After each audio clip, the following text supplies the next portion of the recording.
معزز خواتین و حضرات، سورہ یونس کی آیت نمبر 101 میں اللہ تبارک و تعالی یوں ارشاد فرماتا ہے، اے محبوب صلی اللہ تعالی علیہ وسلم، آپ فرما دیجئے دیکھو آسمانوں اور زمین میں کیا ہے۔ اور سورہ انبیاء کی آیت نمبر 30 میں اللہ تبارک و تعالی ارشاد فرماتا ہے، اور ہم نے ہر جاندار چیز پانی سے بنائی تو کیا وہ ایمان لائیں گے؟ اور اللہ تبارک و تعالی سورہ قاف کی آیت نمبر 6 میں ارشاد فرماتا ہے، تو کیا انہوں نے اپنے اوپر آسمان کو نہ دیکھا؟ ہم نے اسے کیسے بنایا اور سنوارا، اور اس میں کہیں رکھنا نہیں ہے، یعنی کہ اس میں کہیں بھی فرق نہیں ہے۔ معزز دوستو، اس قسم کی اور بھی متعدد آیات ہیں جن کے معنی میں غور و فکر کرنے سے خدا کی معرفت اور حقیقی عظمت کا علم ہوتا ہے، جو سعادت و فلاح کا حقیقی سبب ہے اور جس پر انعامات الہی کا مدار ہے۔ معزز خواتین و حضرات، جب آپ لوگ اس جہاں میں غور و فکر کرو گے تو ایسا معلوم ہوگا کہ تمام جہان ایک مکان ہے جس میں ہماری جملہ ضروریات کی اشیاء موجود ہیں۔ آسمان کی نیلگوں چھت ہے اور زمین ہمارے لیے بستر ہے۔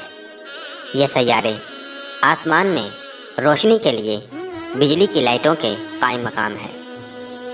جواہرات زمین کے تہہ خانوں میں اس طرح محفوظ ہیں جیسے قیمتی ذخیروں کو جمع کر دیا گیا ہے، اور ہر ایک چیز اپنے اپنے قرینہ سے اپنے مقصد کی تکمیل میں کار فرما ہے، اور اس مکان کا مالک اللہ تبارک و تعالی نے انسان کو بنایا ہے، اور اس مکان کی جملہ اشیاء مالک مکان کی ضروریات کے لیے مہیا کر دی گئی ہیں۔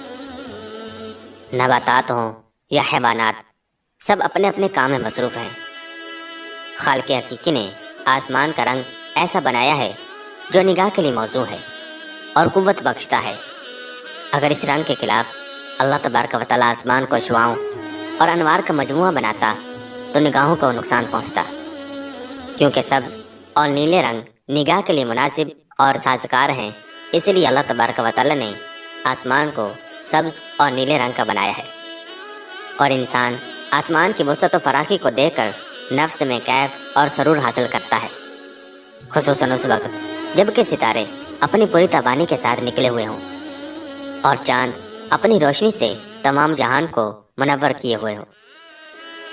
دنیا کے بڑے بڑے بادشاہ اپنے شاہی قلعوں میں زیب و زینت کے لیے بہتر سے بہتر سامان مہیا کرتے ہیں، اپنے دربار کی چھتوں پر نہایت خوبصورت نقوش و نگار کراتے ہیں، جن کو دیکھ کر آنکھوں میں نور اور قلب میں سرور پیدا ہوتا ہے۔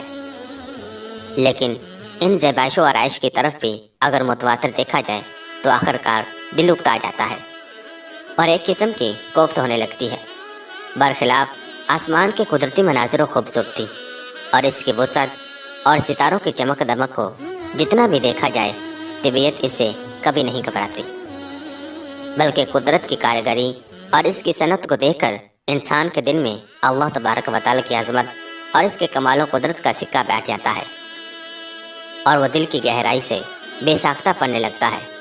اسی طرح اللہ تبارک و تعالی سورہ طلاق کی آیت نمبر 12 میں ارشاد فرماتا ہے، اللہ ہے جس نے 7 آسمان بنائے۔ معزز دوستو، آئیے اب بات کرتے ہیں کہ آسمان کی طرف دیکھنے سے کون سے 10 فائدے حاصل ہوتے ہیں۔ جو شخص آسمان کی طرف دیکھتا ہے اس کو یہ 10 فائدے حاصل ہوتے ہیں۔ نمبر 1، انسان کا رنج و غم دور ہو جاتا ہے۔ نمبر 2، برے خیالات دور ہوتے ہیں۔ نمبر 3، خوف و ہراس اس کے دل سے جاتا رہتا ہے۔ نمبر 4، خدا کی یاد تازہ ہوتی ہے۔ نمبر 5، خدا کی عظمت دل میں پیدا ہوتی ہے۔